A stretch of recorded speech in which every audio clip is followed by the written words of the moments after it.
Assalamualaikum warahmatullahi wabarakatuh. Menjelang tahun 1964, pemerintah kembali menyempurnakan sistem kurikulum pendidikan di Indonesia.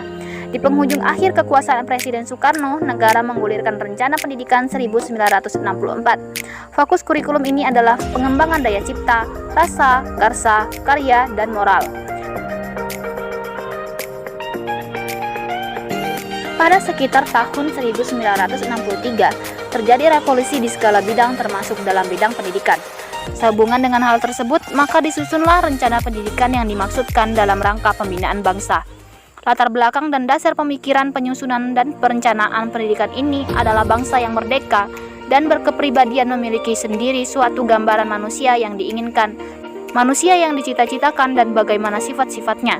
Dokumen rencana pendidikan ini sepenuhnya dipengaruhi oleh kurikulum sekolah dasar tahun 1964.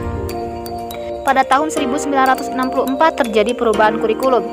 Pendidikan ideologi yang difokuskan pada Manipul Usdek, Nasakom, dan semangat revolusi.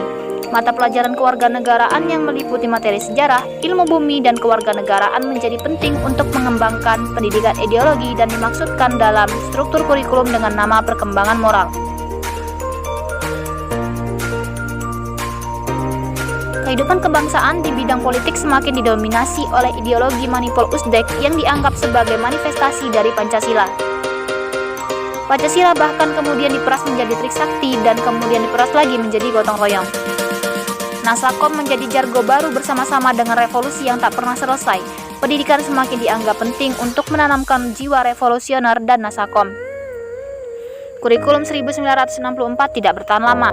Situasi politik mengalami situasi pesat dan terjadi peristiwa yang dikenal dengan nama G30 SPKI. Pada tanggal 11 Maret 1966, Presiden Soekarno mengeluarkan surat perintah 11 Maret Supersemar yang memberikan wewenang kepada Maijen Soeharto untuk mengamankan ajaran Panglima Besar Revolusi. Dengan kewenangan yang dimilikinya, Maijen Soeharto kemudian membubarkan PKI. Sesuai dengan 3 tuntutan rakyat Ritura, Manipul Usdek dan Nasakom tidak lagi menjadi ideologi negara. Revolusi menemukan titik akhir perjalanannya.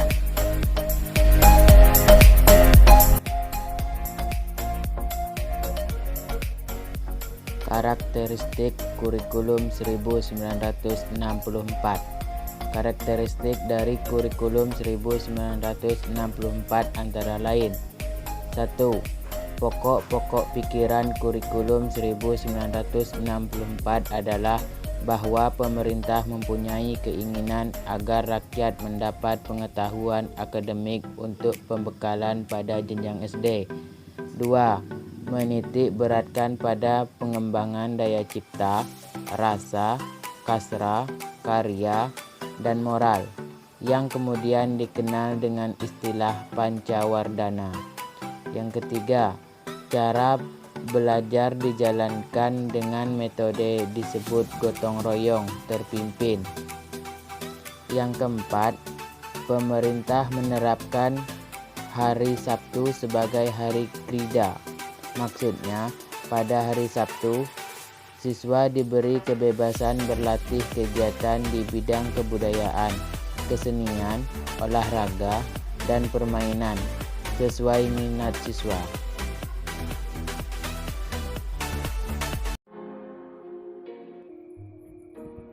Saya Fitriani.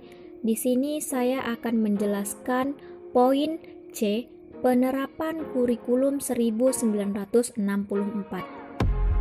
Kurikulum 1964 ini menggunakan sistem Pancawardhana yang menekankan serta membentuk manusia yang harmonis jasmani dan rohaninya. Pancawardhana di sini memiliki 5 aspek perkembangan yang tidak dapat dipisahkan, bahkan saling berkaitan. Apa saja sih 5 aspek itu? 5 aspek di sini yaitu: 1. Perkembangan moral atau nasional, internasional, atau agama. Maksud dari perkembangan ini adalah untuk memberikan kesanggupan pada anak sebagai makhluk Tuhan. Contohnya, anak dibimbing mencintai tanah air dan bangsanya melalui kegiatan memperingati perayaan Hari Nasional. Dari situ, anak diberi pemahaman yang sangat mendalam serta hal apa yang perlu dilakukan anak. Hal ini juga harus disesuaikan dengan kesanggupan anak dan saat menjelaskan harus menggunakan bahasa yang mudah dipahami anak. Kedua, perkembangan kecerdasan. Kurikulum ini mengembangkan kesanggupan berpikir anak dengan memberikan soal-soal yang disesuaikan dengan kesanggupan anak. Tujuannya untuk pembelajaran kepada anak cara pemecahan masalah. Hal ini diharapkan ke depannya anak dapat mengatasi permasalahan yang dihadapinya atau orang lain dengan mengembangkan cara pemecahannya. Ketiga, perkembangan emosional artistik. Maksud dari perkembangan ini adalah untuk mengembangkan perasaan anak sehingga anak dapat memiliki rasa keindahan lahir dan batin, serta anak dapat membedakan antara indah dan kurang indah, baik dan kurang baik.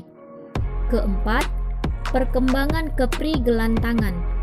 Perkembangan ini merupakan hasil karya tangan anak dalam membuat sesuatu sehingga membuat anak terampil.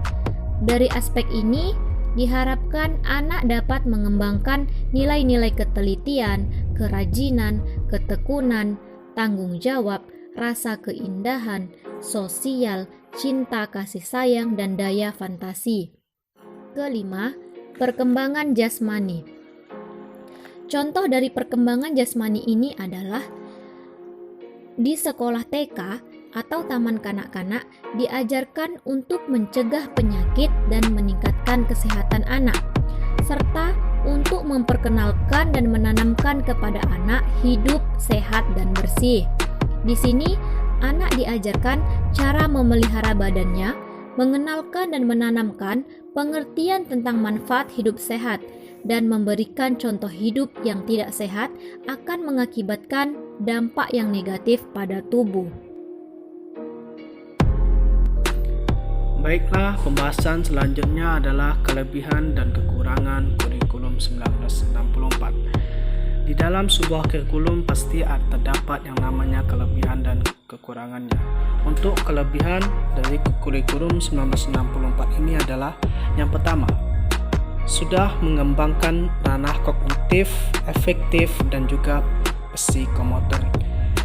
Maksudnya adalah mengembangkan kemampuan pada segi keilmuan, kemampuan pada segi sikap, dan juga kemampuan pada segi keterampilan, di mana ketiganya merupakan faktor penting dalam pembentukan kepribadian manusia yang telah menjadi prioritas dalam kurikulum ini. Yang kedua, mengupayakan pengembangan potensi peserta didik sebagai pangkal dari kemampuan seseorang untuk melakukan tindak lanjut dengan segala kreativitas dan juga inovasi.